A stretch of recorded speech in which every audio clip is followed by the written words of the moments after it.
On Nationwide this evening, house and home, cottage or castle. In Waterford they celebrate how architecture has shaped our lives and communities.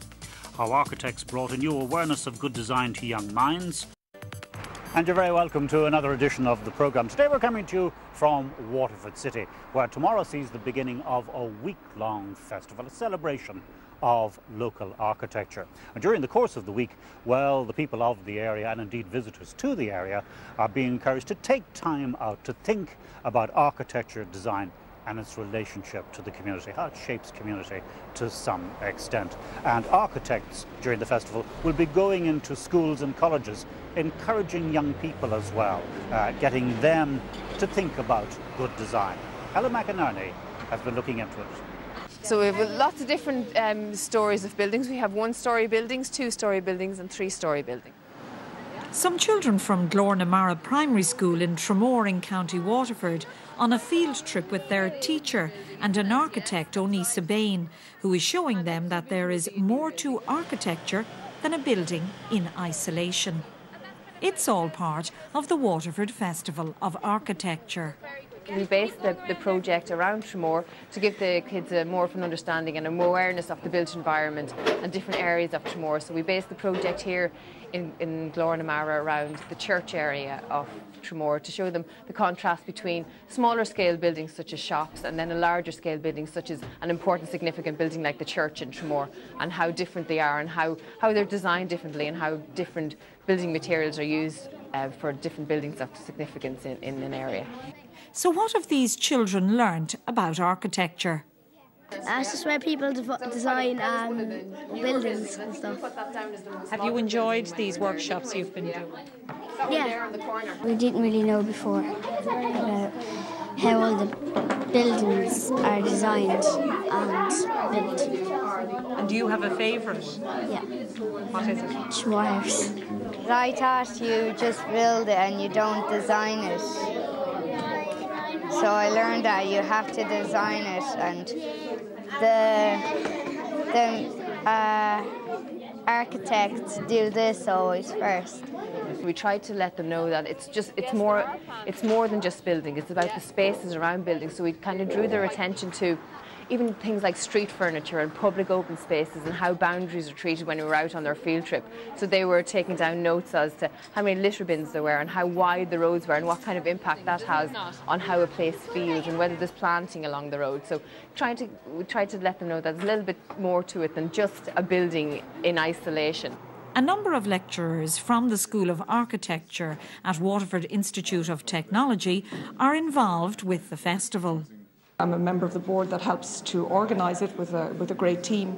But I think it's very important to Waterford. Waterford is a small city, so now to have, up until recently, the only architectural festival in Ireland with one of the new schools, I think the two together act as a great catalyst for debate on architectural awareness in the region and nationwide.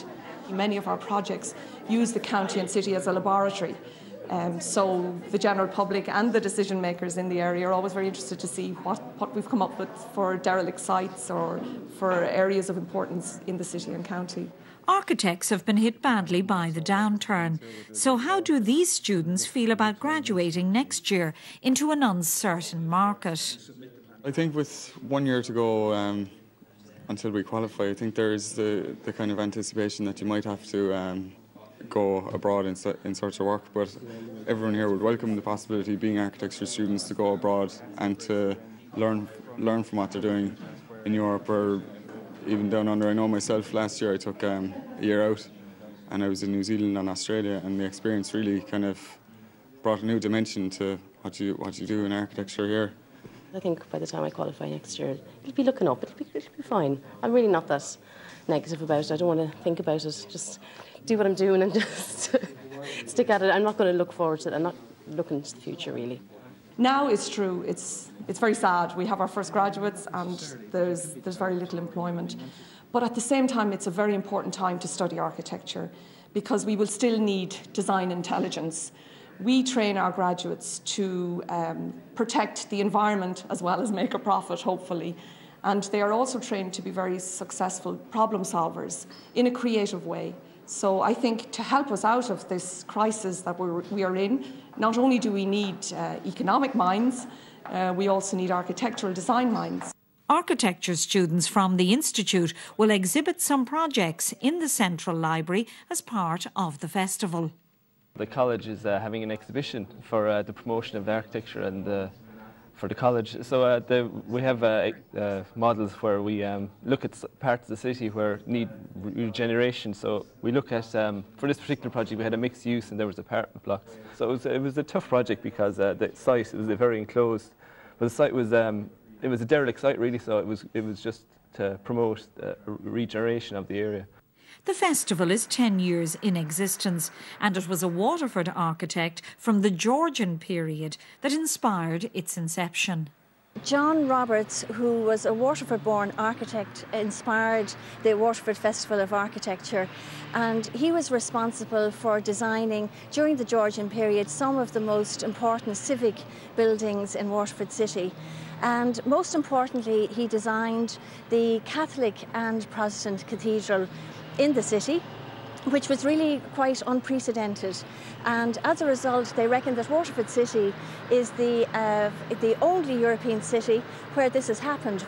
When it first began, which was in 2000, it was to first highlight and showcase the buildings of John Roberts. But this year, what we're doing is we've entitled the festival Architecture and Community. And it's to celebrate community involvement in architecture, because after all, architecture is about the built environment where we all live, work and play. And we're going to do that through the events of the festival, through workshops, through exhibitions, through lectures. We even have a children's architectural detective trail, so it's going to be quite exciting.